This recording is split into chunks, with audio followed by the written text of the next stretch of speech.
Bonjour à tous, c'est un grand honneur d'être ici pour vous parler, et en particulier pour vous parler de ce projet très particulier, donc l'étude de Pluton, et très particulièrement cette mission New Horizons qui effectivement s'avère être extraordinaire, et j'ai eu la grande chance de pouvoir y participer. Donc on va tout de suite partir, et je vais commencer mon histoire comme il se doit par un lancement. Nous sommes le 19 janvier 2006. C'est un lancement de cette mission vers Pluton sur un lanceur Atlas 5 551 qui a une capacité d'envoyer quelque chose dans l'espace en orbite de 20 tonnes. C'est l'équivalent d'Ariane 5 si vous voulez. Et en réalité, dans cette énorme fusée, dans cette grande coiffe, il y avait juste ceci, une petite sonde, donc une grande coiffe vide, imaginez, et une petite sonde de 478 kg qui a été mise là, dans le but, bien sûr, avec ce faible poids, d'être propulsé à grande vitesse. On a utilisé, au lieu de mettre 20 tonnes dans l'espace, on n'a mis que 478 kg, mais ça va être l'objet le plus rapide jamais lancé.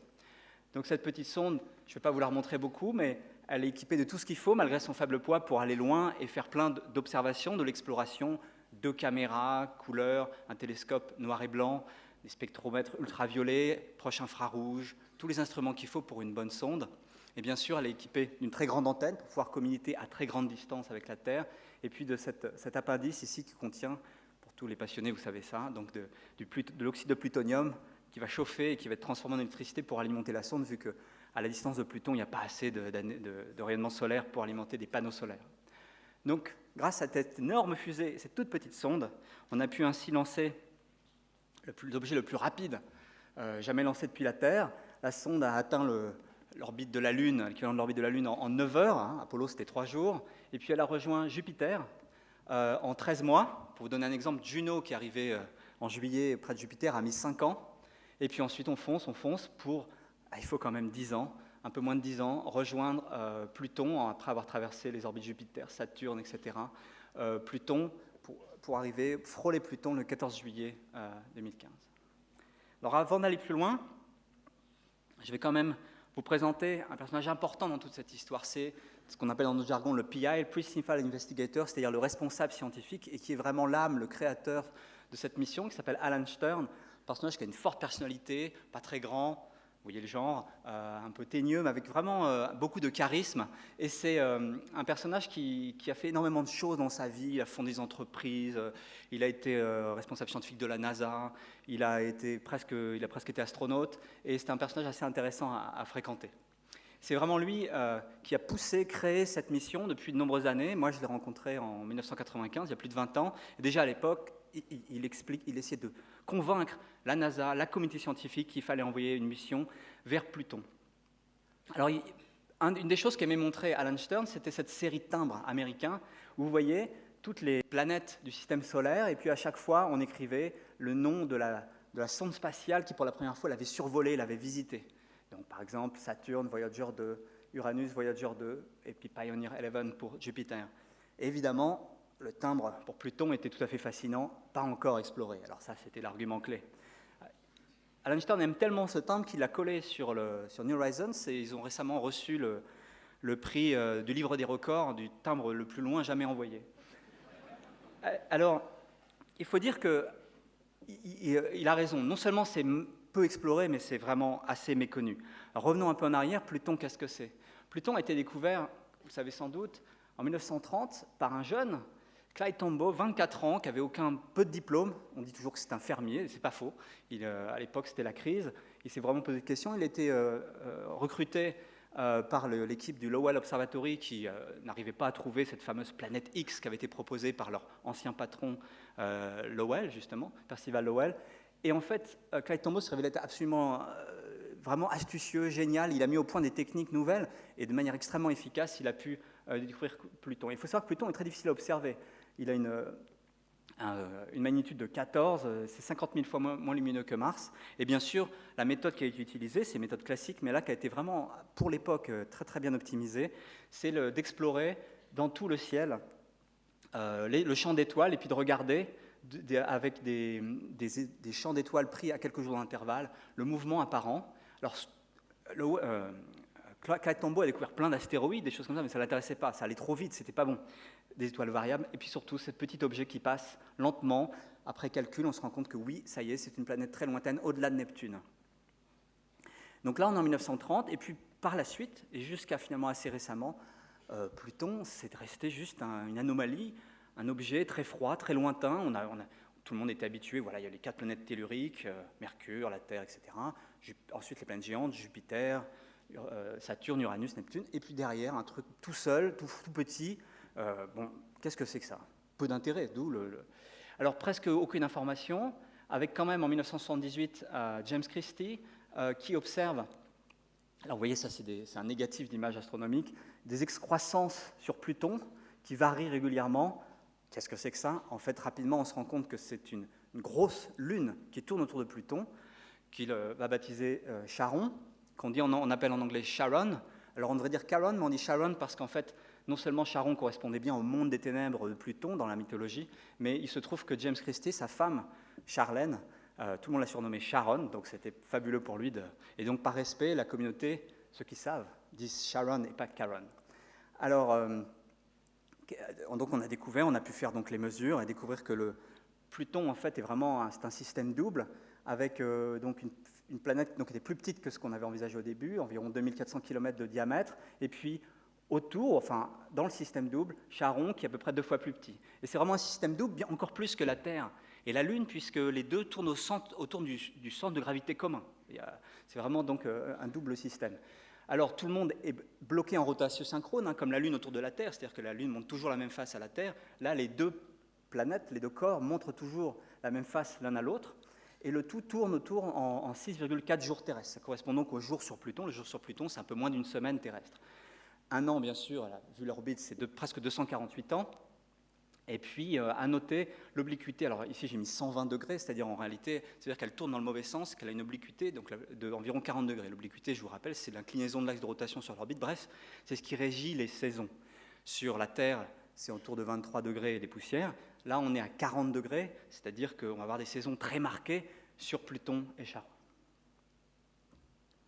Alors, plus récemment, on a pu enrichir ce système grâce à des découvertes par le Hubble Space Telescope. Un petit peu avant le lancement, ils ont découvert Hydra et Nix, donc des petits corps de 40 et 50 km observés autour. Alors, c'est des observations difficiles à faire, mais qu'on arrive à faire avec le HST, qui orbitent comme ça autour de Pluton et Charon. Et puis, pendant la croisière, plus récemment encore, 2 corps d'une dizaine de kilomètres, Kerberos et Styx, donc toujours nommés en fonction du monde des ténèbres de la mythologie. Et donc on se retrouve avec un système assez compliqué, 2 gros corps, 4 petites satellites. Ça commence à devenir quelque chose de riche et passionnant à explorer. Pour ce qui est de Pluton lui-même, l'exploration n'est pas facile. Voici la meilleure image jamais obtenue de Pluton, avant le Survey New Horizons. Je dois dire que de nombreux articles ont été écrits à partir de ce genre d'image. Et il faut ajouter que, bien sûr, c'est difficile, on peut surveiller la courbe de lumière, les variations, etc. Mais ce qui est surtout intéressant, c'est l'observation. On peut observer un corps comme Pluton avec beaucoup d'autres méthodes. Et bien sûr, les astrophysiciens, les astronomes ont beaucoup de techniques pour en apprendre. Et quand même, on avait réussi, avant 2015, à apprendre des choses. Alors, par les différentes méthodes, spectroscopie de la surface, des occultations stellaires, la spectroscopie de l'atmosphère. Je vais détailler un petit peu. Par exemple, première chose, plus facile à faire, si on prend un spectromètre qu'on met derrière un bon télescope, rapidement, dès les années 90, on a pu mesurer des spectres comme ça, et grâce à des analogues en laboratoire, reconnaître à très basse température des glaces d'azote, de monoxyde de carbone et de méthane. Le méthane est plus visible, comme vous voyez ici. On peut estimer la température de la surface autour de moins 235 degrés. Et bref, on en déduit de tout ça qu'on a un monde actif, certainement avec des cycles saisonniers de givre qui vont se déplacer, et une atmosphère en équilibre solide-gaz avec la surface. Alors, pour toute cette technique-là, il se trouve que le grand spécialiste qui est encore actif dans la mission New Horizons, c'est avec ce personnage, c'est Bernard Schmitt, qui travaille à Grenoble, vraiment un spécialiste de la spectroscopie des glaces. Il est très actif dans la mission New Horizons. Avec Bernard, nous sommes en gros les 2 seuls non-américains, il y a un Allemand aussi, dans toute l'équipe New Horizons, donc c'est un grand privilège. Autre méthode pour étudier à distance un corps aussi petit et lointain que Pluton, eh bien, c'est l'occultation stellaire. Le principe est le suivant. Vu depuis la Terre, lorsque la planète, depuis la Terre, c'est surtout la Terre qui se déplace, bien sûr, mais lorsque une étoile semble passer derrière Pluton, eh bien, la lumière de l'étoile, qui est extrêmement petite, va être éteinte et réfractée par une éventuelle atmosphère. Et cette méthode-là est extrêmement sensible. Et là encore, un des grands spécialistes de cette technique est français, c'est Bruno Sicardi, à l'Observatoire de Paris, et qui a vraiment été qui reste la référence pour ces observations très très importantes dans l'histoire d'observation.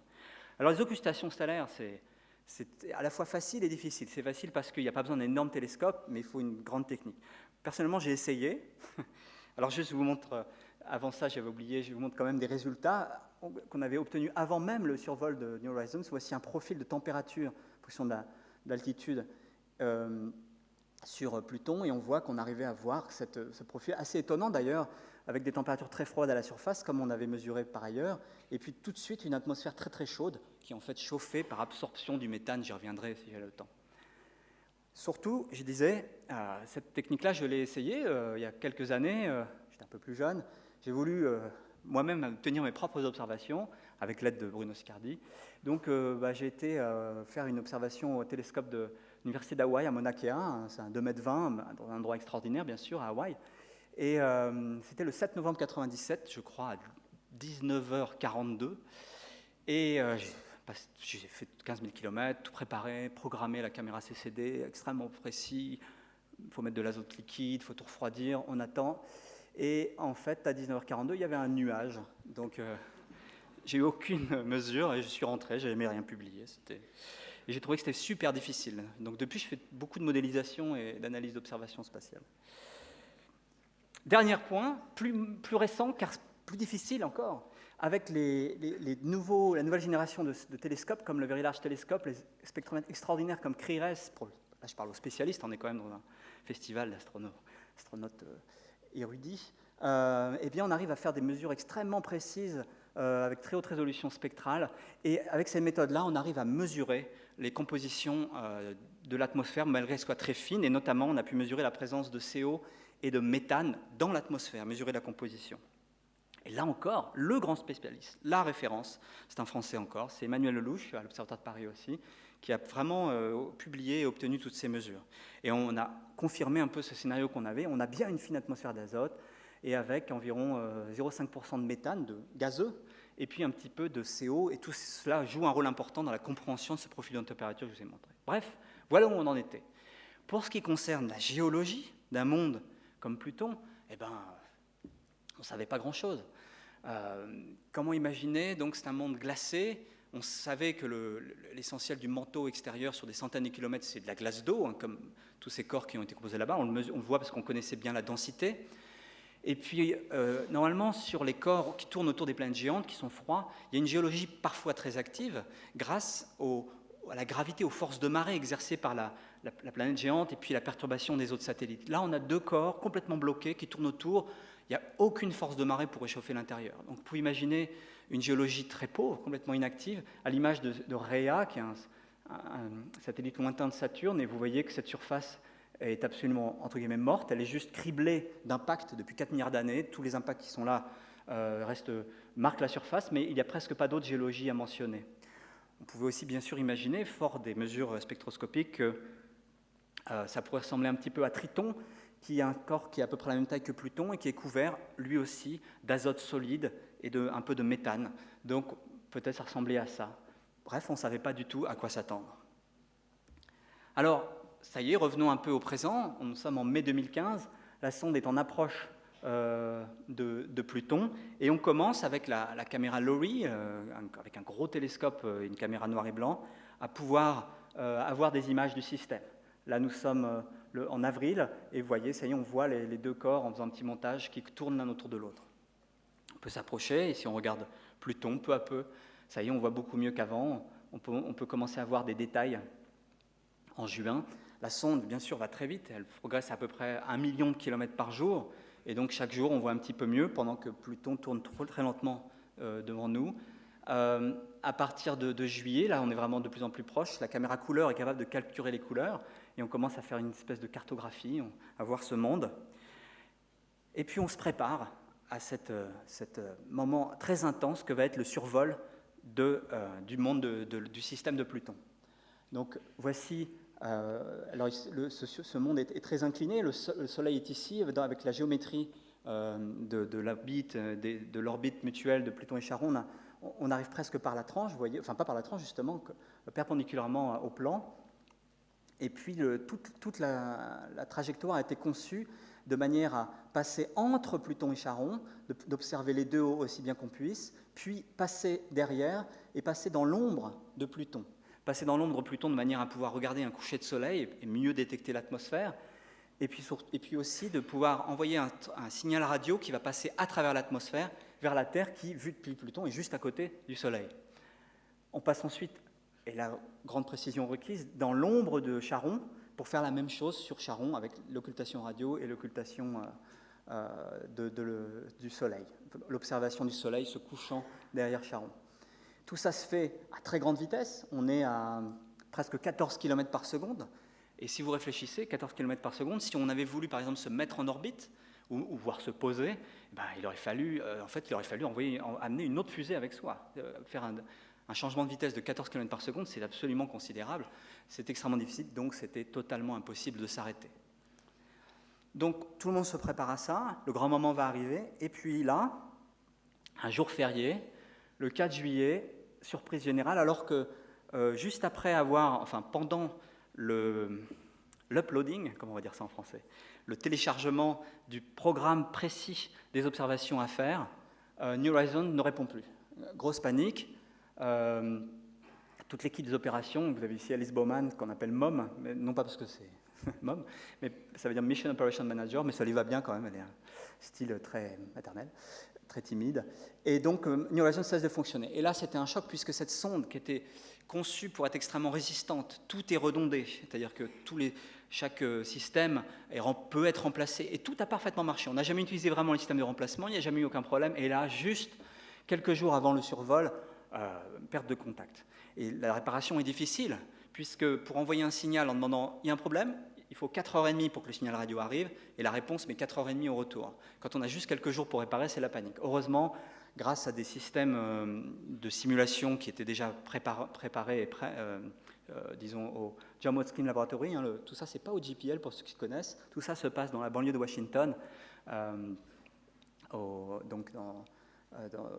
Laurel, eh bien, tout le monde s'active, et rapidement on comprend qu'en fait, il y a eu c'est l'ordinateur de bord qui a décroché, il avait l'autorisation de se mettre ce qu'on appelle en safe mode, c'est-à-dire de dire j'arrête, je ne comprends plus, et de faire tourner le satellite pour qu'il arrête de fonctionner et se tourne vers la Terre. Et bon, il a rebooté par sécurité, comme j'ai écrit ici. On comprend ça, il faut quand même plusieurs jours pour réparer et bien télécharger tout ce qu'il faut, mais surtout on a la conviction que normalement cette affaire-là ne devrait pas arriver pendant le survol, puisque pendant le survol la priorité est différente. Là on donne priorité aux observations, même s'il y a un problème, la sonde doit juste continuer tant bien que mal à faire ses observations.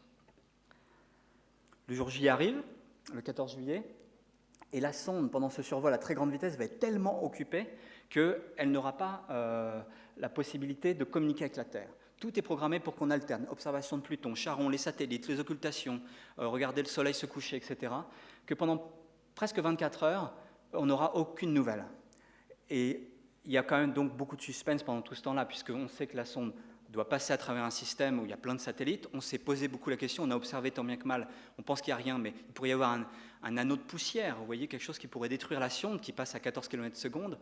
La sonde peut tomber en panne à nouveau, ou elle peut mal viser. C'est très difficile de s'y préparer à l'avance, et donc on est quand même très inquiet. Moi, particulièrement, je dois avouer que j'ai, dans ma carrière, entre guillemets, participé à pas mal de missions spatiales qui n'ont pas fonctionné. Par exemple, j'étais, je dois dire, très impliqué dans la conception du lander Schiaparelli, qui s'est écrasé sur Mars il y a encore quelques semaines. Donc le pire peut arriver, et pas qu'en politique, ça peut arriver aussi dans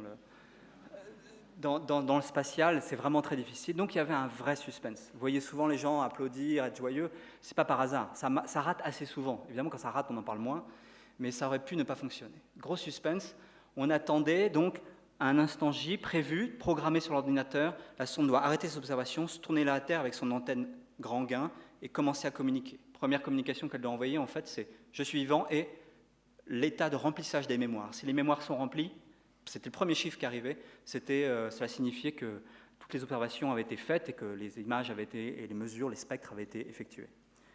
Donc pour vous donner l'ambiance, je vous montre un petit peu Alice Baumann et ses collègues qui surveillent ce signal arrivant. Deep Space Network. And lock on symbols. So that's the first step. Getting data. Okay, copy that. We're in lock with telemetry with the spacecraft.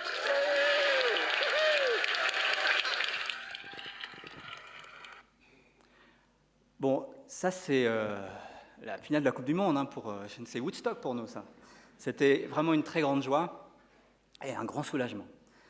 Et donc, en fait, très rapidement, on voit les mémoires sont pleines et tout s'est parfaitement bien passé. Tout s'est absolument parfaitement bien passé. Et ce n'est pas toujours le cas. Et alors, là-dessus, on découvre très rapidement téléchargement de grandes images qui arrivent très vite. Et on découvre un nouveau monde absolument impressionnant qui est Pluton. Et là, on se rend compte que non, c'est pas comme Rhea, c'est pas comme même Triton. Il y a vraiment de l'action là-dessus.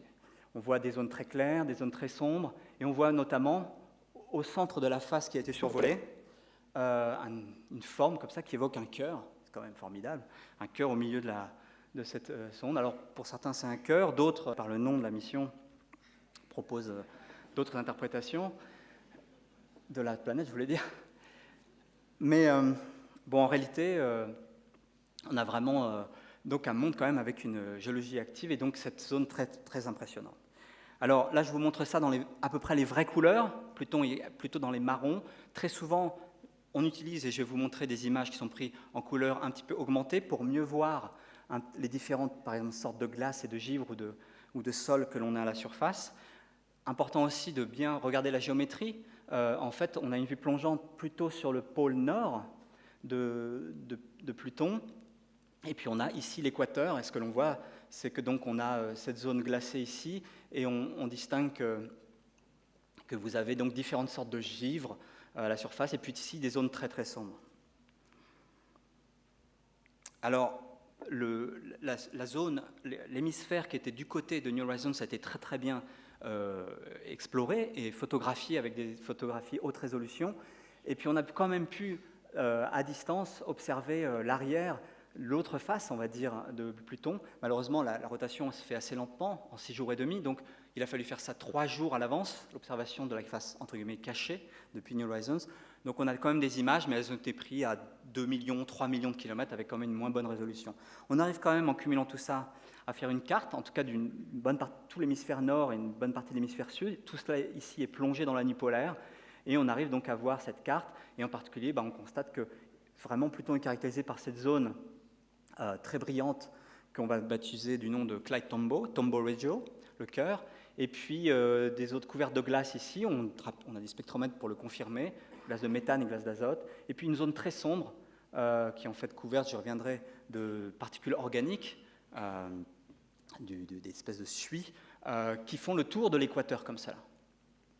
Alors, quand on fait une exploration pareille, on a la chance ou la difficulté de devoir nommer tout ce qu'on voit. C'est quand même assez fascinant. L'équipe New Horizons s'y était préparée. Elle avait monté un site web où les gens du monde entier pouvaient suggérer des noms à donner avec des thèmes.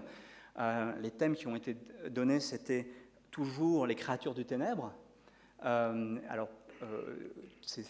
certain nombre ici sont pris dans ce monde-là. Alors, ce n'est pas nécessairement des noms qui viennent de la mythologie. Vous avez, pour ceux qui connaissent Lovecraft, la région de Cthulhu. Vous avez, pour ceux qui aiment Tolkien, Balrog Makula, qui vient du Silmarillion et Seigneur des Anneaux.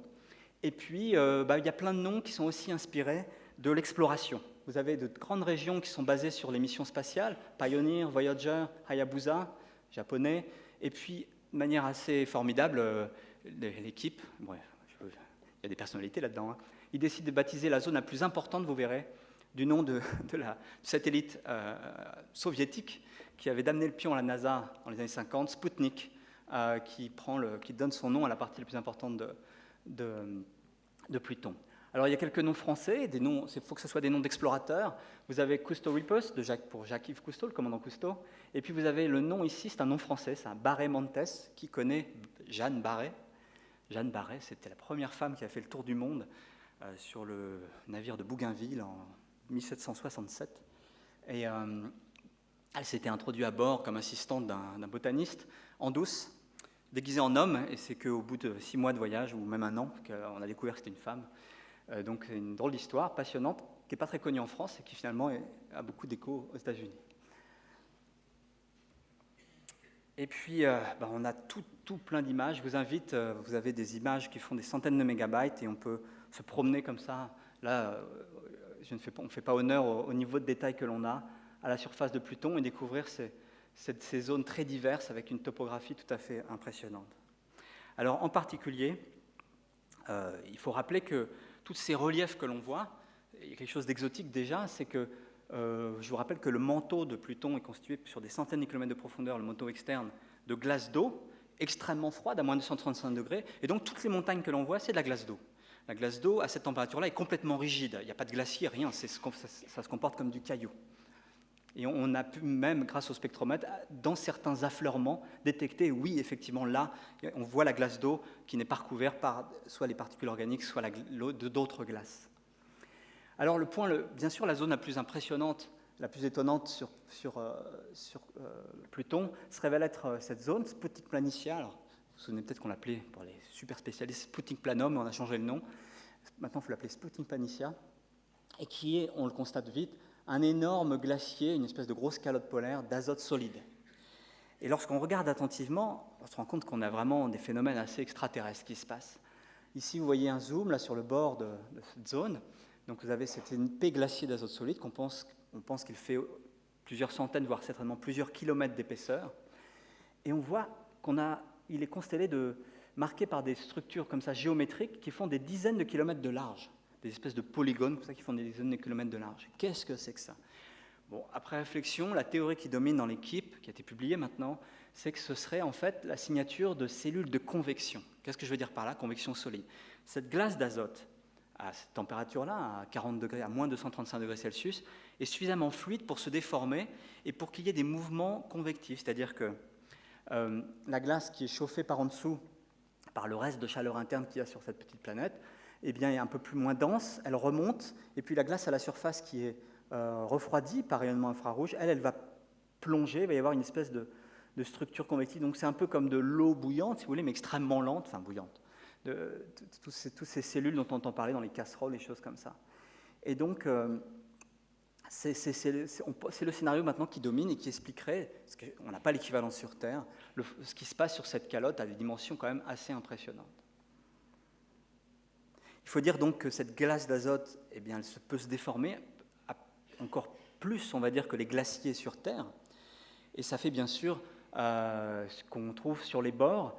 Vous avez ici une carte en fait topographique. En rouge, les plateaux ici sont à 6000 mètres au-dessus du glacier lui-même, qui est ici sur cette carte à 0 km. Et on voit clairement sur les photos que les glaciers d'azote coulent et semblent éroder les montagnes. Un peu partout, on voit ces traces, des espèces de moraines, d'effets comme ça. C'est bien sûr très spectaculaire. Et ce que l'on voit surtout, c'est qu'au bord de cette calotte, on a l'impression qu'il y a des montagnes sans équivalent trop ailleurs, en tout cas sur toutes les montagnes, toutes les zones extérieures du système solaire, des montagnes qui ont été complètement sculptées par les glaces. Et cette image-là, je l'aime beaucoup, elle est un peu dégradée, vous voyez, parce que c'est l'une des toutes premières images qu'on a reçues quelques heures après le survol, et qui montrait cette image fascinante. Et là, l'équipe a été complètement éblouie par ces structures. Qu'est-ce qu'on voit là? Vous avez ici le glacier d'azote, et là des montagnes avec des falaises qui atteignent 3000, voire 4000 mètres de hauteur, et tout ça est extrêmement escarpé. On a donc ces espèces de paysages assez exotiques quand même. Vous voyez l'échelle ici, montagne de 5000 mètres de haut, complètement chamboulée. Ici, je fais un petit panoramique. À nouveau, on est ici en bordure, et puis sur l'espèce de rivage du glacier d'azote, on a parfois des montagnes qui dépassent ici. Alors dans un premier temps, ça évoquait quoi? Ça évoquait, si vous voulez, les montagnes que l'on voit au bord d'Inland 6, de grosses calottes polaires telles qu'on a sur notre propre planète. Si vous voyagez un petit peu, au bord des grosses calottes polaires comme au Groenland ou en Antarctique, eh bien, les énormes glaciers sculptent comme ça. Il y a en profondeur sur les calottes des montagnes qui dépassent du glacier qui coule. Les Inuits appellent ça des nunatak. Et c'est vraiment des choses parmi les plus belles qu'on puisse trouver sur Terre.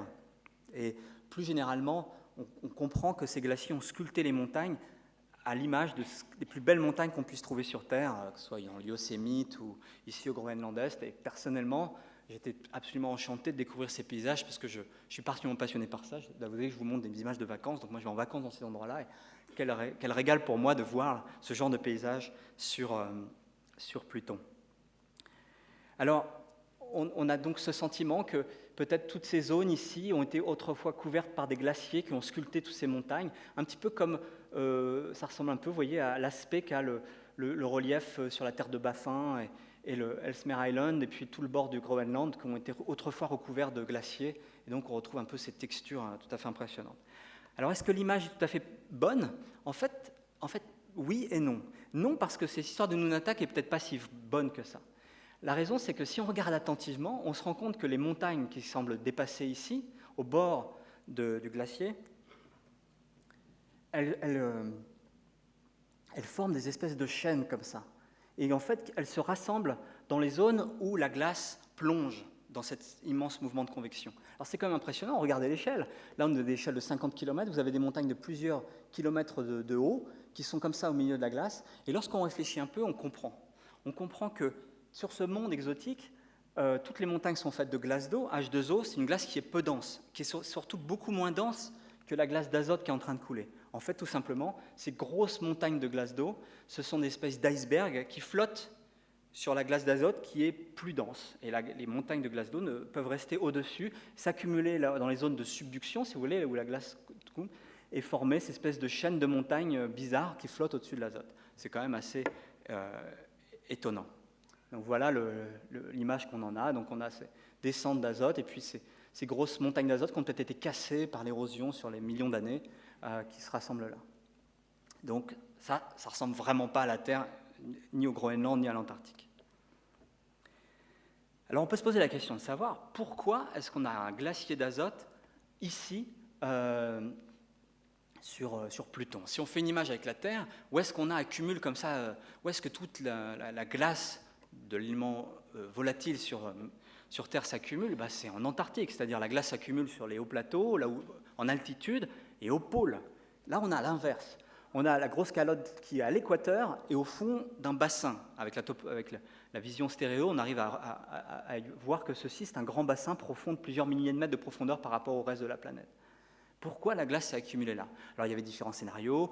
Certains pensaient que, puisqu'il y avait peut-être eu un impact géant, ça avait excavé et ce bassin d'azote était alimenté par l'intérieur, il y avait des réservoirs d'azote à l'intérieur. Et puis finalement, nous avons pu travailler sur ce problème ici, en France, dans notre laboratoire, et je pense apporter une bonne réponse à cette énigme. Pour cela, on a tout simplement essayé de modéliser, calculer, avec des équations simples, comment ça se passait à la surface de Pluton et pourquoi la glace allait se stabiliser là ou là.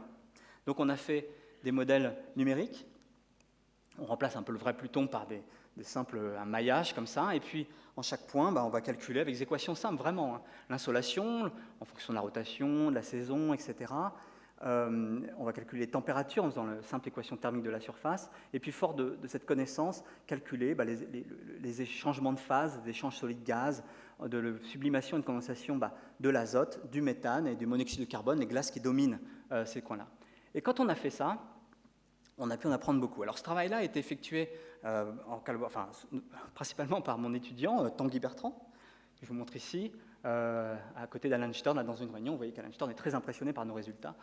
Et il y a de quoi, puisque regardez, ce qu'on a fait simplement, vous imaginez ce Pluton virtuel, on met de la glace partout à la surface, on met un gros cratère à l'endroit de Sputnik Planitia, et on laisse le temps évoluer. Alors, pas pendant quelques années, pendant des milliers d'années, pour faire plusieurs années le cycle saisonnier qui dure 238 ans de Pluton, et on fait ça reprise. Et on va regarder où est-ce que les glaces vont se stabiliser. Et ce qu'on découvre, donc vous voyez ici une carte cette fois de Pluton. recouvert totalement de glace d'azote, de méthane, de CO partout. On a pris une espèce de topographie qui correspond à ce qui était observé par New Horizons. Et puis, vous avez la carte. Donc, en bleu, quand il n'y a que de la glace d'azote, elle domine tout, donc on va la mettre en bleu. Puis, quand la glace de méthane est toute seule, elle sera rouge. Et puis, il y aura le sol nu quand il n'y aura pas de glace. Et on lance cette simulation pendant 50 000 ans. Et qu'est-ce que l'on voit? Eh bien, vous allez voir que peu à peu, alors là, vous voyez le cycle saisonnier, hiver, été. Donc, quand il fait très chaud, le givre est instable, c'est le sol nu. Et puis, pendant la nuit polaire, quand il fait froid, la glace s'accumule. Et vous voyez que peu à peu, l'azote disparaît. L'azote disparaît parce qu'il va se entièrement condenser ici au fond du bassin de Sputnik Planitia. Donc, il fait vraiment ce que l'on voit, c'est-à-dire il préfère s'accumuler au fond d'un bassin à l'équateur. Pourquoi cela? Parce qu'en fait, il y a des grandes différences entre Pluton et la Terre. La première différence, c'est que... vous allez être hypnotisé là si je laisse ça. Mais bon, je reviendrai en arrière. La première différence, c'est que l'obliquité étant tellement forte, si on fait des calculs, on se rend compte qu'en moyenne, sur toute une année, en fait, l'équateur reçoit moins d'énergie solaire que les pôles. Donc en moyenne, quand on moyenne tout ça, la glace a plutôt tendance à aller à l'équateur. Et puis ensuite, on se rend compte que la physique de la glace sur Terre et sur Pluton sont très différentes. En fait, la glace préfère s'accumuler à grande profondeur parce que sur Pluton, avec l'atmosphère qu'il y a, il ne fait pas plus froid en altitude qu'au fond d'un bassin. Par contre, la pression est plus élevée au fond d'un bassin. Et quand la pression est plus élevée, ça veut dire que le point de condensation de l'azote va être plus élevé. Résultat, eh bien, on va atteindre le point de condensation plus rapidement et puis surtout, on va refroidir, là je parle aux spécialistes, je vais aller très vite, l'émission infrarouge, sigma T4, va être plus intense au fond du bassin car la température sera plus élevée. Bref, c'est là où l'azote va être stabilisé. Et ça, quand on est terrien, ça fait bizarre, mais quand on est martien, ce qui est mon cas, parce que j'ai passé une partie de ma vie professionnelle à travailler sur Mars, c'est pas du tout étonnant. On a même un analogue tout à fait frappant sur Mars. Vous voyez ici la planète Mars, donc là Pluton, et vous voyez que dans le bassin d'Hélas, qui est un bassin profond à 8000 mètres de profondeur au-dessus des plateaux autour, eh bien la glace de CO2, donc c'est comme sur Pluton de l'atmosphère solide, elle a tendance aussi à se condenser au fond du bassin et pas sur les montagnes. Et on a vraiment l'équivalent ici sur Pluton. Bref, tout ça s'explique bien. Et on comprend pourquoi Sputnik Planum se forme. Alors, une des belles choses avec ce petit modèle simple, c'est qu'en fait, ça explique beaucoup de choses. On s'est rendu compte qu'au bout de 50 000 ans, on arrive à peu près à cet état-là.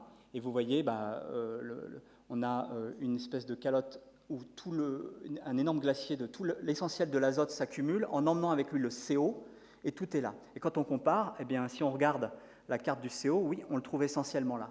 L'azote, on le trouve essentiellement là, mais on en trouve un petit peu ici sur la moyenne latitude. Et oui, il se trouve qu'à cette saison, du givre d'azote peut s'accumuler, et le modèle le prédit.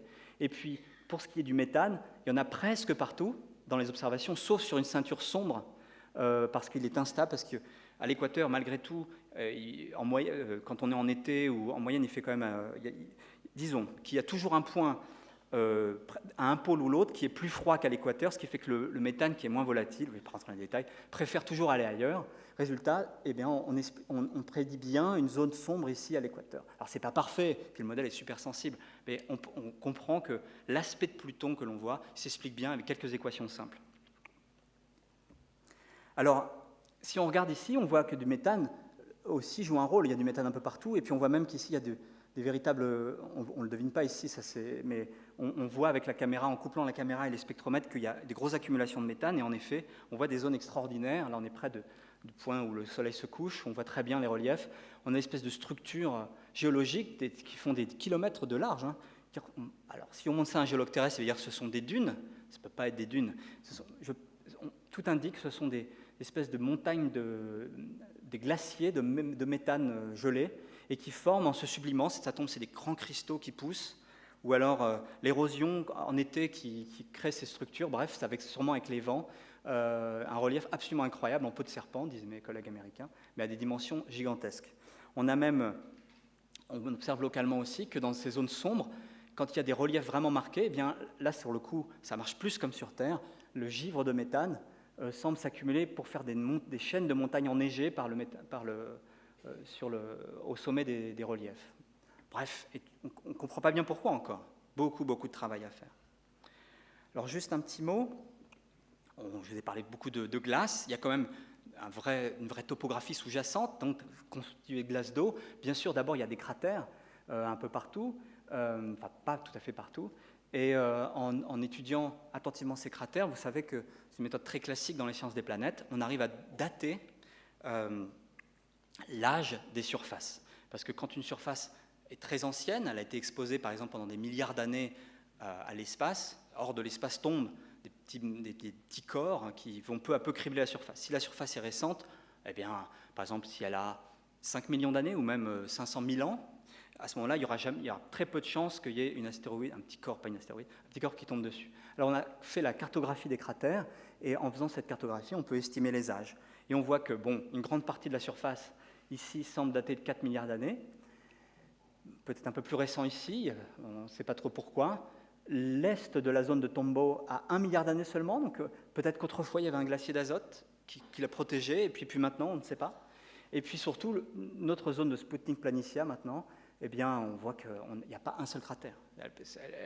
Elle est probablement, la surface est régénérée ou reformée avec une fréquence de quelques, on va dire, centaines de milliers d'années au maximum. C'est-à-dire que c'est vraiment géologiquement un endroit très actif, comme je vous l'ai expliqué.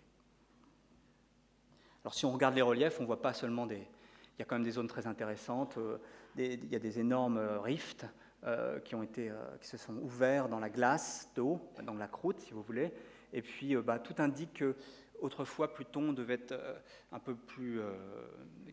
un moment du refroidissement, il devait y avoir, alors pour faire simple, des zones où un océan d'eau liquide, cette glace devait être dans le manteau liquide en profondeur, l'équivalent de la lave si vous voulez. Elle a dû à un moment donné en partie se geler, et quand la glace se gèle, vous savez ce qu'elle fait? Elle se dilate, elle augmente de volume, et donc ça fait craquer la surface. C'est probablement ce qui s'est passé ici. Dans certaines zones, on voit des choses étonnantes, comme par exemple ici, on voit une espèce de grosse montagne, ce qu'on appelle Wright Mons, et tout indique, donc ça fait quand même 5000 mètres de haut, ici vous avez une espèce de caldeira, donc un cratère volcanique, tout indique qu'on a une espèce ici de volcan cryogénique. Cryogénique, ça veut dire que vous remplacez, dans l'image qu'on a des volcans, la lave par de l'eau liquide. Alors évidemment, cette température-là, elle gèle, mais bon, elle se comporte comme de la lave, et avec beaucoup d'émanations de gaz, on pense, mais pour l'instant, l'enquête est en cours. Alors, je vous ai parlé beaucoup de géologie, et puis bien sûr, on a évoqué des gaz, une atmosphère tout à l'heure. Est-ce qu'il y a vraiment une atmosphère sur Pluton? Quand on voit cette carte, on n'a pas l'impression. En réalité, on pensait ne pas voir cette atmosphère, car je vous ai dit, elle est 100 000 fois plus fine que sur Terre. Et on a eu une très très bonne surprise en passant derrière Pluton, en regardant Pluton à contre-jour. Alors vous savez, on se retrouve dans la géométrie qu'on appelle nous à haut angle de phase. C'est André Braic aimait bien dire, c'est un peu comme quand on regarde André Braic, une jolie femme à contre-jour, on voit tous les poils au-dessus de sa peau. Et ben, on est extrêmement sensible à toutes ces petites choses. Et là, on a eu la délicieuse surprise de pouvoir voir parfaitement bien cette atmosphère qui se révélait bleutée. Ce n'est pas une fausse couleur, ça. C'est la vraie couleur qu'on a vue. Elle est bleutée. Alors, pourquoi? Parce que non seulement vous avez du gaz, mais vous avez des particules de ce qu'on appelle, nous, des tholins, des particules d'aérosols organiques qui se forment dans l'atmosphère. Alors, si vous voyez un tas de... En fait, on pense que la couleur un peu marronasse qui est donnée à Pluton, elle est liée au fait que ces aérosols finissent par tomber à la surface. Vous voyez qu'à l'œil, comme ça, ils sont marrons quand ils s'accumulent, mais à contre-jour, avec la géométrie, c'est du transfert radiatif, eh bien, exactement pour la même raison physique que le ciel est bleu sur Terre, ce qu'on appelle la diffusion de Rayleigh, eh bien, ces fines particules donnent une couleur bleue à contre-jour à l'atmosphère qui est magnifique. Alors, est-ce qu'on a déjà vu ça? Oui, on l'a déjà vu. On l'a déjà vu notamment sur Titan, le satellite de Saturne, où ces aérosols organiques sont tellement en grande quantité qu'ils obscurcissent complètement la surface. Mais si on regarde Titan à contre-jour, eh bien on reconnaît le même aspect que Pluton. Juste un point pour dire que comment se forment ces particules organiques? En fait, c'est pas très compliqué. Vous avez, je vous rappelle, dans cette atmosphère d'azote, pas mal de méthane, et le méthane, en fait, est cassé par le rayonnement ultraviolet du Soleil. Pour les spécialistes, c'est le rayonnement Lyman alpha, essentiellement, qui va casser les molécules. Et une fois que vous avez des radicaux de méthane qui se forment, Avec de méthane, enfin donc du méthane cassé, CH3, CH2, ça fait des grosses réactions chimiques et vous savez, ça forme des hydrocarbures, des chaînes hydrocarbures, espèces de plastique. En plus, il y a de l'azote qui se mêle à ça et ça fait des molécules assez compliquées qui peuvent faire des chaînes de polymères, des énormes aérosols, donc ce qui donne cet aspect jaune à Titan. Et la même chose se passe moins efficacement sur Pluton, moins efficacement parce qu'on reçoit 10 fois moins d'énergie ultraviolet, mais quand même pour faire ces brumes. Alors, est-ce qu'on avait anticipé ça ? Je dois dire que oui, en tout cas, nous avions anticipé. Donc, nous, je vous ai raconté qu'on faisait de la modélisation pour aider l'équipe New Horizons. Et avec mes étudiants, je vous ai parlé tout à l'heure de Tanguy Bertrand, et aussi une étudiante qui avait travaillé auparavant, Mélanie Van Glischit, et puis d'autres collègues, comme par exemple Jérémy Lecomte, qui doit être dans la salle et qui donne une conférence tout à l'heure à 17h sur les planètes extrasolaires, c'est un autre sujet. On a travaillé sur modéliser l'atmosphère de Pluton, et parmi nos résultats, on avait pu faire une prédiction. Voilà un article qu'on a diffusé dans l'équipe New Horizons, bien avant le survol, enfin bien avant, on est en retard, hein, en juillet 2015, et où on expliquait qu'on faisait la modélisation 3D de la formation de ces brumes organiques, organic haze, et en montrant que on devrait bien les voir jusqu'à presque 200 km d'altitude, notamment au-dessus du pôle Nord. Ça, c'est une coupe altitude-latitude, et ça s'est révélé vrai. Bon, dans les détails, par contre, on s'est quand même bien trompé, et en particulier quelque chose d'extraordinaire qui apparaît dans ces brumes, tout à fait étonnant, si vous regardez bien, c'est que ces brumes sont structurées en fines couches, les unes au-dessus des autres. Il y en a plusieurs dizaines. Et ça, c'est tout à fait incroyable. Et j'avoue que c'est extrêmement difficile à expliquer, parce que ces couches sont séparées comme ça, mais sur l'ensemble de la planète, de manière assez cohérente, sur des centaines de kilomètres. Alors, on a une théorie qu'on a publiée en expliquant que ce serait lié aux ondes, liées aux montagnes, ce qu'on appelle les ondes de gravité, mais c'est vraiment difficile à comprendre. Cela dit, ces brumes donnent quand même des paysages extraordinaires. Dès qu'on regarde la planète à contre-jour, vous avez peut-être vu ces images. On voit là... Voilà le genre de paysage que l'on a en regardant quand le soleil est un petit peu en face. On voit ces brumes, on voit les magnifiques montagnes, le glacier de Sputnik Planitia, et puis ces énormes reliefs très impressionnants, avec bien sûr cette image qui, je pense, commence à devenir iconique. Les brumes, le glacier d'azote, et puis toutes ces montagnes de glace d'eau sculptées d'une manière ou d'une autre par l'écoulement des glaces d'azote. Et puis je vous rappelle, ces montagnes-là, elles font 3000, 4000 mètres de haut, des falaises gigantesques. Alors, je ne vais pas vous détailler, plein d'observations scientifiques ont été faites en regardant le coucher de soleil avec un spectromètre ultraviolet. Vous voyez tout ce genre de sciences qu'on peut faire. Une mesure de la température très précise, notamment par occultation radio. Le principe, c'est qu'on regarde depuis la Terre, on envoie un gros signal radio qui va passer à travers l'atmosphère de Pluton, qui va être réfracté par l'atmosphère, et on peut ainsi mesurer avec grande précision le profil de température. Je ne vais pas trop vous détailler parce que je vois que le temps passe, mais on retrouve cette histoire de surface froide et d'atmosphère chauffée par l'absorption du méthane. On voit des petites différences ici entre qui est bleu, qui a été mesuré ici en sortie, et puis le point en entrée. On a eu la chance de mesurer le profil de température en entrée ici dans la région, dans cette fameuse région de Sputnik Planitia, et on voit ici une petite cassure du profil de température. C'était un peu mystérieux.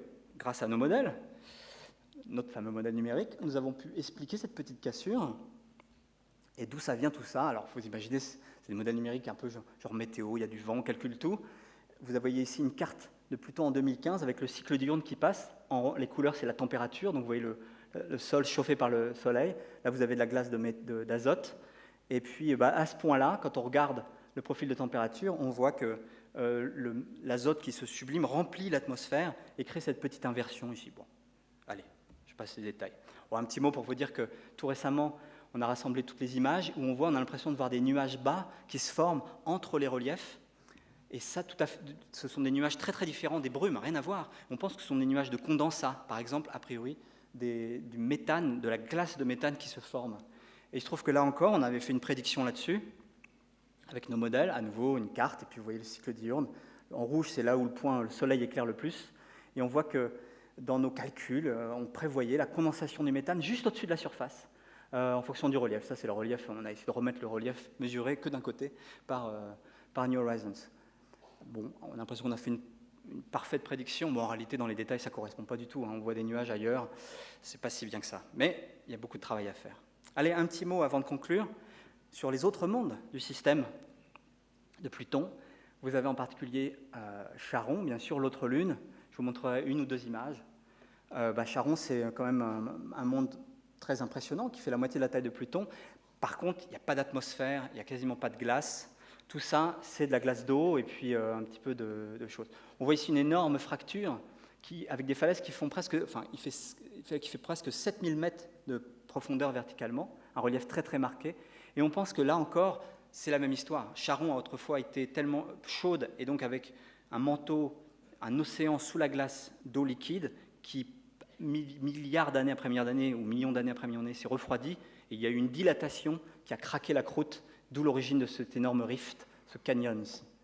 Quelque chose d'intriguant ici, ça c'est le pôle Nord. Et on voit qu'il y a une espèce de tache rouge. Qu'est-ce que c'est que ça? Il y a eu beaucoup de débats et on pense avoir trouvé l'explication.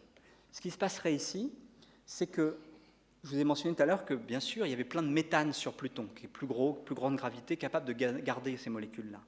Ce méthane, quand même, s'échappe régulièrement, et pas mal de molécules qui s'échappent de méthane, qui s'échappent de Pluton, finissent par être capturées par le champ gravitationnel de Charon. Alors, généralement, elles font que rebondir, sauf en un point, pendant la nuit polaire, donc par exemple, ce sera l'équivalent du pôle sud ici, qui est caché, il fait tellement froid que les molécules, même quasiment dans le vide, vont rester figées et former une espèce de glace, parce qu'il va faire 20 degrés Kelvin. Eh bien, cette glace va s'accumuler, et puis, dès que le soleil va se lever, pouf, elle va tout de suite s'évaporer. Mais entre-temps, cette glace qui se pose là va être exposée non pas au rayonnement solaire. Dès qu'il y a du rayonnement solaire, le méthane s'évapore, se sublime. Non, il va être exposé au rayonnement Lyman alpha diffusé par l'hydrogène de l'espace interplanétaire. Bon bref, c'est-à-dire que vous avez un rayonnement ultraviolet qui, par réflexion sur les protons qui traînent, finit par un petit peu éclairer, et c'est vrai, le flux est assez fort, même par rapport au flux direct, le pôle qui est dans la nuit. Et là, il se passe la même chose que dans l'atmosphère de Pluton. Ces photons très ultraviolets extrêmes, très actifs, ont cassé le méthane à la surface et créé des polymères. Et ces polymères-là, quand le soleil va revenir, ils ne vont pas bouger. Et c'est cela qu'on voit, c'est cette tache-là, millions d'années après millions d'années, qui s'est accumulée ici. Voilà, c'est un scénario qui a été publié là, il y a un mois. Alors, comme sur Pluton, on peut faire des noms, on peut donner des noms, et là, l'équipe s'est assez éclatée à donner des noms un peu plus audacieux, qui sont encore non officiels, mais peut-être qu'ils seront confirmés par l'Union astronomique internationale, qui est censée confirmer tout ça. Et on voit des noms assez étonnants, si vous regardez bien. Par exemple, toute cette zone-là ici est consacrée à la mythologie de George Lucas, Skywalker, Dark Vador. Dans cette zone un peu plus bas, vous avez Ripley et Nostromo. Vous avez tous retenu la mythologie de Alien. Et puis dans cette zone-là, vous avez Kirk Crater, Spock Crater, Sulu Crater, et bien sûr, c'est Star Trek. Si ces noms sont confirmés, ce sera amusant d'imaginer que les planétologues, dans 400 ans, sont en train de se demander « mais qui était Captain Kirk ?»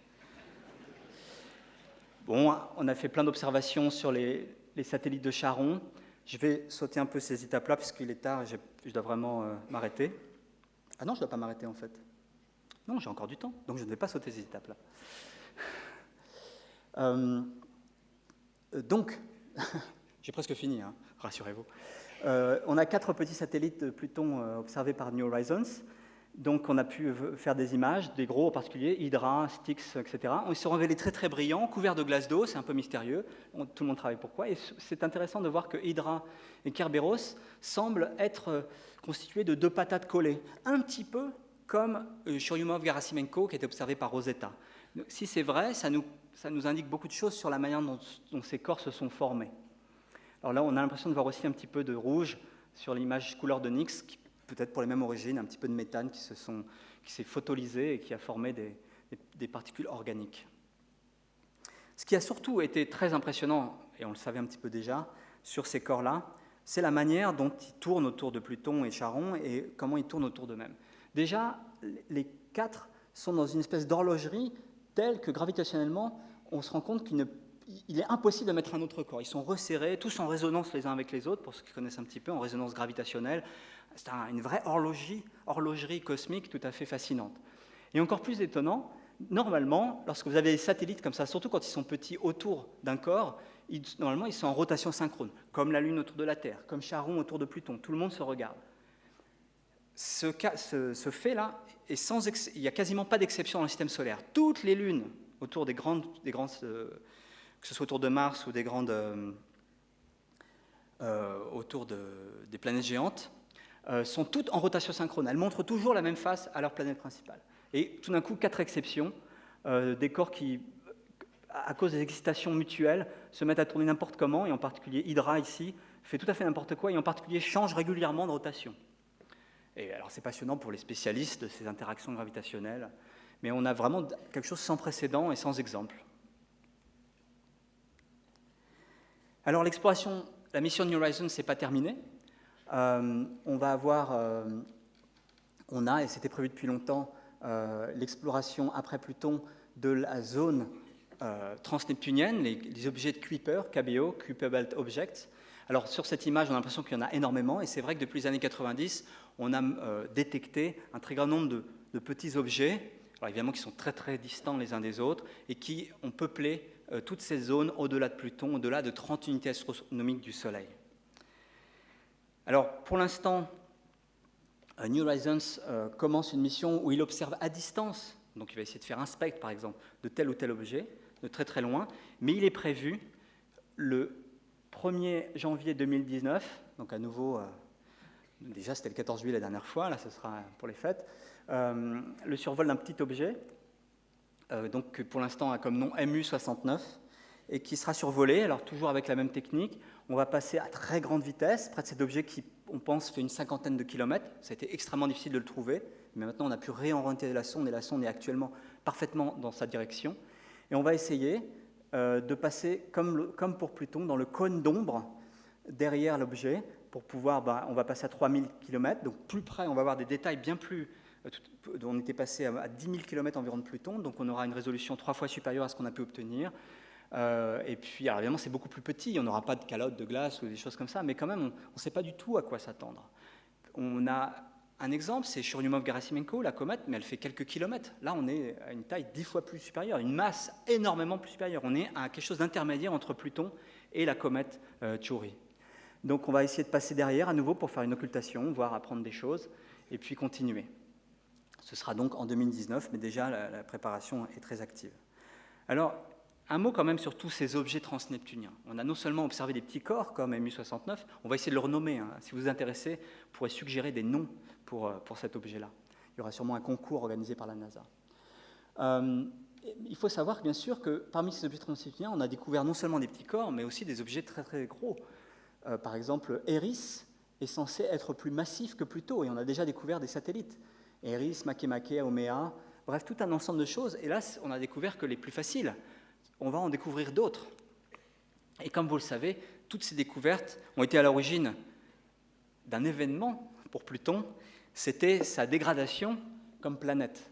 C'était en 2006, quand on a commencé à découvrir Eris, puis d'autres corps, on s'est dit, attendez, combien il y a de planètes? Alors il y en a 9, il y en a 10 avec Eris, ou alors il y en a 20, ou alors bientôt il y en aura 500, ou alors, bref.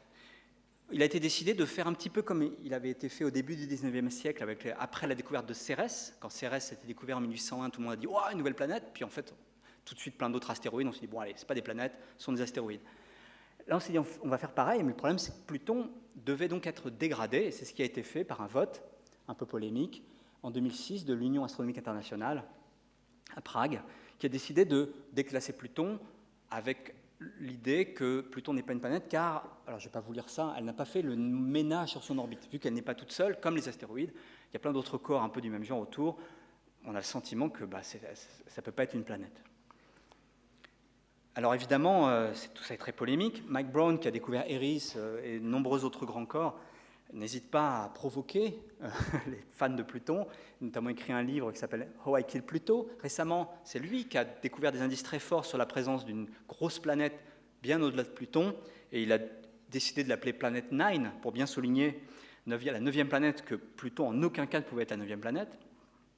Mais bon, il y a quand même des polémiques, particulièrement aux États-Unis, particulièrement bien sûr dans l'équipe New Horizons, et il y a même des protestations. Les Américains...